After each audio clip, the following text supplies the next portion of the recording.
अगर बहुजन समाज के लोग थोड़ा सा गड़बड़ा गए तो इतिहास ही नहीं भूगोल भी बदल जाता है।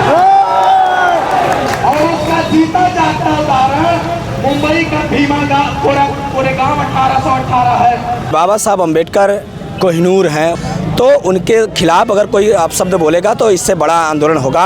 अब ये समय बदल रहा है, ये भी जाएंगे, इनका भी समय आया है। सारे क्रूर शासक चलेगा, ये भी जाएंगे। भाई सरकार आप बन गए तो आप तो पूरा देश नहीं हो ना। आप शिक्षा को आप ख़त्म कर रहे हो, आप महंगाई चरम सीमा में कर रहे हो, महंगाई एकदम आसमान छूने लगी है, और शिक्षा आप बंद कर रहे हो। अब बेरोजगार आप ही ने बनाया है तो विरोध तो झेलना पड़ेगा, ये सरकार की जिम्मेदारी है। सच मायने में मैं आपको बता दूं कि गृह मंत्री जी की सोची समझी रणनीति है, ये जानबूझ करके बोला गया है, क्योंकि देश में युवा बेरोजगार घूम रहे हैं। शिगुफा छोड़ दिया बाबा साहब के बारे में कि पूरा देश आंदोलन करे और कोई हमसे नौकरी न मांगे। तो ये जो संविधान बचाने के नाम पे बाबा साहब का नाम भुनाने वाली पार्टियां थी, इनके मुंह में दही जम गया था, ये लोग बोलते नहीं थे। अगर बसपा लगातार अपने महापुरुषों के मूवमेंट को अगर आगे बढ़ाने का काम करती तो हमको नहीं लगता कि कोई स्पेस होता, और उस स्पेस के कारण आज़ाद समाज पार्टी पैदा होती। नमस्कार, आप देखना शुरू कर चुके हैं भारत 100। मैं हूं आपके साथ मयंक तिवारी। कलेक्ट्रेट में हमारी मौजूदगी है जौनपुर में, और आज़ाद समाज पार्टी के तमाम कार्यकर्ता आप देख सकते हैं, पीछे तमाम कार्यकर्ता हैं, यहाँ पर प्रदर्शन कर रहे हैं। और गृह मंत्री अमित शाह के बयान को लेकर इनकी नाराज़गी है। और हमारे साथ बातचीत करने के लिए आज़ाद समाज पार्टी के जिलाध्यक्ष हैं, इनसे हम बातचीत करेंगे, जानेंगे, समझेंगे कि आखिर क्या कुछ एजेंडा है और किस तरह से जो है आप लोग यहाँ पर कलेक्ट्रेट में आए थे, प्रदर्शन कर रहे थे, सड़कों पर भी आप लोग बैठ गए, क्या कुछ मांग है? देखिए, एक तो आपके चैनल का धन्यवाद कि आपने यहाँ पे अपनी उपस्थिति दर्ज कराई और आप बात रख रहे हैं। तो मैं आपको बता दूं कि जैसा कि बाबा साहब अम्बेडकर कोहिनूर हैं, उनके खिलाफ अगर इस तरीके का शब्द होगा, वो हमारे दिलों में बसते हैं। हम बहुजनों के, गरीबों के, शोषितों के, पिछड़ों के, दलितों के, वंचितों के दिल में बसते हैं। वो हमारे लिए एक तरीके से रहबर ही हैं, भगवान ही है, भगवान से बढ़कर भी है। तो उनके खिलाफ अगर कोई अपशब्द बोलेगा तो इससे बड़ा आंदोलन होगा, क्योंकि ये मन को द्रवित करने वाला विषय था। इस तरीके का बात नहीं करना चाहिए था कि जिस तरीके से अमित शाह जी ने बोला है, और ये उनको शोभा भी नहीं देता। एक भारत में गृह मंत्री हो और इस तरीके का बयान करे, ये ऐसा लगता है कि जैसे कम पढ़े लिखे लोग ऐसा बात कर सकते हैं। गृह मंत्री अमित शाह के खिलाफ जिस तरह से नारेबाजी लगातार हो रही थी, इसका क्या कुछ प्रभाव पड़ने वाला है? कहीं न कहीं अगर देखा जाए तो जनपद जौनपुर पर भी इसका जो है बड़ा व्यापक असर पड़ेगा। और साथ ही साथ में जो तस्वीरें यहाँ से निकल कर जाएंगी, जिस तरह से आप लोग सड़कों पर बैठे, जिस तरह से गृहमंत्री के खिलाफ आप लोगों ने जमकर नारेबाजी की, अमित शाह के खिलाफ, गृहमंत्री के खिलाफ जमकर अपने आवाज़ बुलंद किए हैं, इसका जो है कुछ व्यापक परिणाम निकलेगा। कहीं ऐसा तो नहीं है कि मतलब जब केंद्र में प्रधानमंत्री नरेंद्र मोदी हैं, गृहमंत्री अमित शाह हैं, और जब ऐसी चीज़ें आएंगी सामने की कार्रवाई होना शुरू होगी, तो ऐसे में आज़ाद समाज पार्टी अपने कदम पीछे तो नहीं खींच लेगी? नहीं, ऐसा नहीं है। देखिए, आप अगर हमारे नेता को जानते होंगे तो चंद्रशेखर आज़ाद नाम है हमारे नेता का, और उस नेता का नाम सुनने के बाद लोगों के रूह कांप जाते हैं। वो मिट्टी का बना हुआ इंसान नहीं, एक तरीके से आम तरीके का वो आदमी नहीं है, और उसके हम लोग कार्यकर्ता हैं। और जिस तरीके से आप रावण के अंदर देखते हैं सारी चीज़ें, चंद्रशेखर भाई के अंदर देखते हैं, और वो आदमी 16 महीने तक जेल में रहा, 200 से ज़्यादा लाठियां लोगों ने मारा, तोड़ने के लिए ही तो किया। उनके दांत उखाड़ लिए, उनके कमर की हड्डी लोगों ने तोड़ दिया, इस तरीके का प्रयास किया, फिर भी वो नेता डरा नहीं। तो हम तो उसी पार्टी के नेता हैं, और जब मेरा नेता नहीं डरता तो फिर हम क्या डरे? आप लिखो जितना मुकदमा लिखना है। ये तो इतिहास में आपको बता दूँ, इतिहास ये रहा है, इस देश पर बड़े से बड़े क्रूर शासकों ने राज किया है, और जिससे जितना क्रूरता करते बना है, करा है।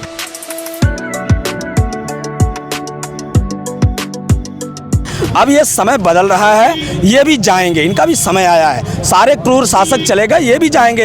ये तो अभी आ गए हैं, गलतफहमी में आ गए हैं, लेकिन अब ये जाएंगे, इनका समय आ गया, इसीलिए बाबा साहब के ऊपर उलूल जुलूल टिप्पणी कर रहे हैं। एक चीज़ और बताइए हमें, जैसे मान लीजिए गृह मंत्री का तमाम जो है एक अपना प्रोटोकॉल होता है, अपना एक नज़रिया होता है, और गृह मंत्री के खिलाफ सड़कों पर इस तरह से नारेबाजी क्या उचित है?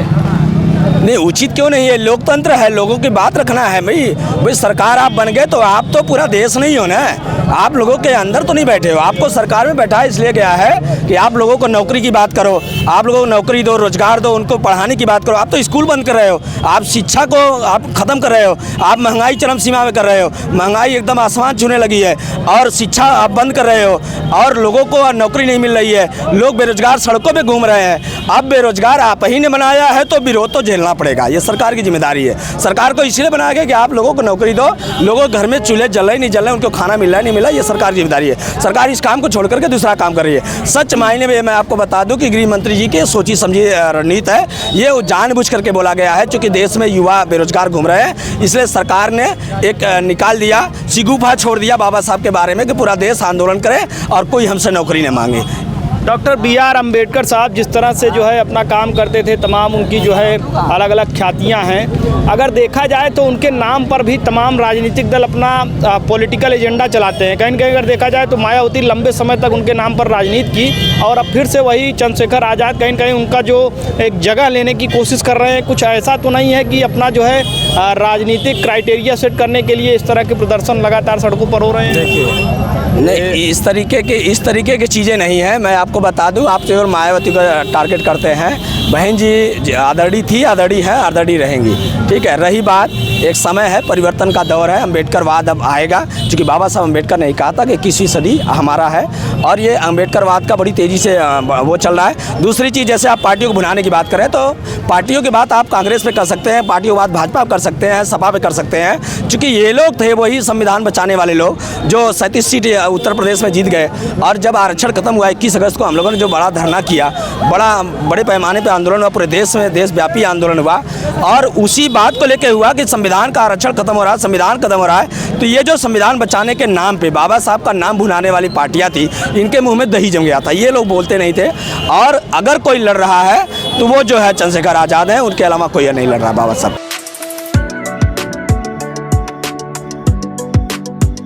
एक चीज़ हमें और बता दीजिए, बहन कुमारी मायावती की जब आपने बात की, आपने बताया परम आदरणीय है, सब सारी चीज़ें हैं, तो चंद्रशेखर आज़ाद और मायावती दो धड़ों में आखिर बहुजन के तमाम लोग क्यों बट गए हैं? ये भी एक बड़ा सवाल कहीं कहीं छूट रहा है, क्योंकि पश्चिम में जिस तरह से चंद्रशेखर आज़ाद का ग्राफ बढ़ रहा है, और साथ ही साथ में अगर इधर देखें पूरब की तरफ से भी तमाम नौजवान जो है चंद्रशेखर आज़ाद की तरफ जुड़ रहे हैं, तो मायावती का जनादेश कहीं न कहीं कमज़ोर होता नहीं नज़र आ रहा है। मायावती को भी तमाम जो है उन्हीं दलितों के ही उस पर मुद्दों पर अपनी राजनीति करती थी बहन मायावती, तो उनका क्या कुछ है? क्योंकि उन्हें भी आप आदरणीय बता रहे हैं, इन्हें भी आदरणीय बता रहे हैं। जी, ऐसा नहीं है। ये देखिए, ऐसा नहीं कि उनका वजूद ख़त्म हो रहा है, हम लोगों की तैयारी दूसरी है। ये लोगों को अभी समझ नहीं आ रहा। अचानक से आपको देखने को मिलेगा कि ये दोनों नेता एक ही हैं, एक ही साथ खड़े होंगे, और ये समय आ रहा है, वो धीरे धीरे एक हो जाएंगे। रही बात आप जो कह रहे हैं दलितों की राजनीति, केवल दलितों की राजनीति करने से लोग सत्ता में नहीं आएंगे। सरकार में अगर आना है तो बहुजनों की राजनीति करना पड़ेगा। जो मान्यवर कांशीराम साहब ने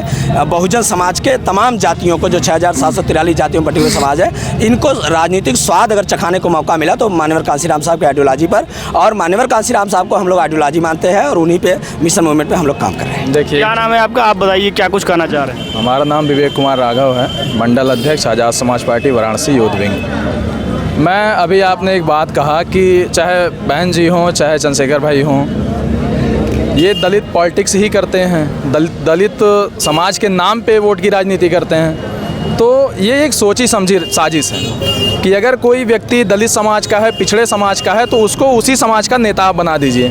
यदि चंद्रशेखर भाई दलित वर्ग से आते हैं तो वो दलित नेता हैं, बहन जी दलित वर्ग से आती हैं तो वो दलित नेता हैं।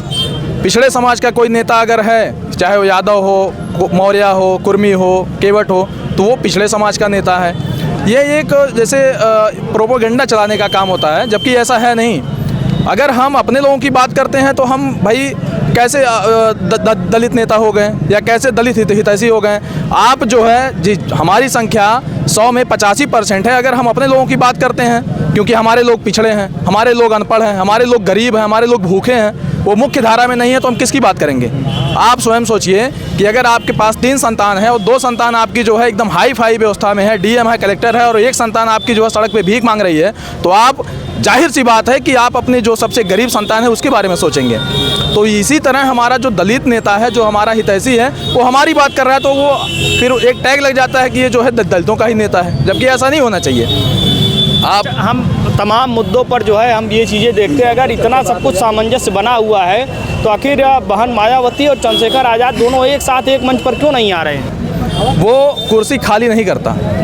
मान्यवर साहब कहते थे कि मांगने से भीख मिलती है, अधिकार और सत्ता नहीं मिलती। सामंजस्य क्यों नहीं बना पा रहे हैं? सामंजस्य बना लें, एक अपना नेता सेट कर लें, बस उसी के आधार पर पूरे दलित लोग एकजुट हो जाएं। एक कहावत है भैया कि जिस दिए में जान होगी वो दिया जो है जलेगा।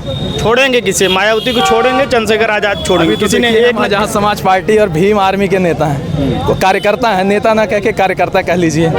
तो जाहिर सी बात है कि हम चंद्रशेखर भाई के साथ रहेंगे, क्योंकि जो हमारी बहुजन विचारधारा है, जो आइडियोलॉजी है, उस पर अगर आज के दौर में कोई अगर पूरी तरह से काम कर रहा है तो हम आज़ाद समाज पार्टी और बड़े भाई चंद्रशेखर आज़ाद जी हैं। अगर बसपा लगातार अपने महापुरुषों के मूवमेंट को अगर आगे बढ़ाने का काम करती तो हमको नहीं लगता कि कोई स्पेस होता और उस स्पेस के कारण आज़ाद समाज पार्टी पैदा होती, अगर बसपा ने काम किया होता तब।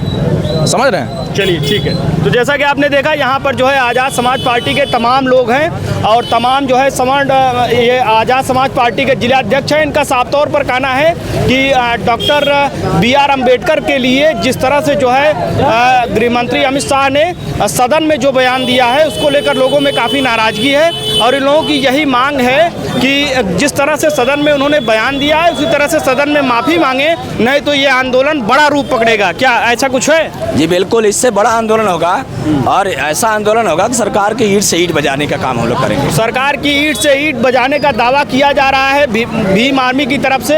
अब ये कितना अमली जामा पहनेगा ये तो आने वाले वक्त में तय होगा। ये आप देखेंगे कि किस तरह से जो है चंद्रशेखर आज़ाद अपनी पार्टी के कार्यकर्ताओं को और बुलंद करते हैं और उनकी जो है उनका मनोबल बढ़ाते हैं। जिस तरह से आज जौनपुर में कलेक्ट्रेट की सड़कों पर इनका जो है आंदोलन देखने को मिला, वाकई में कहीं न कहीं एक नया जो मूवमेंट है वो आप देख सकते हैं इसमें कि किस तरह से जो है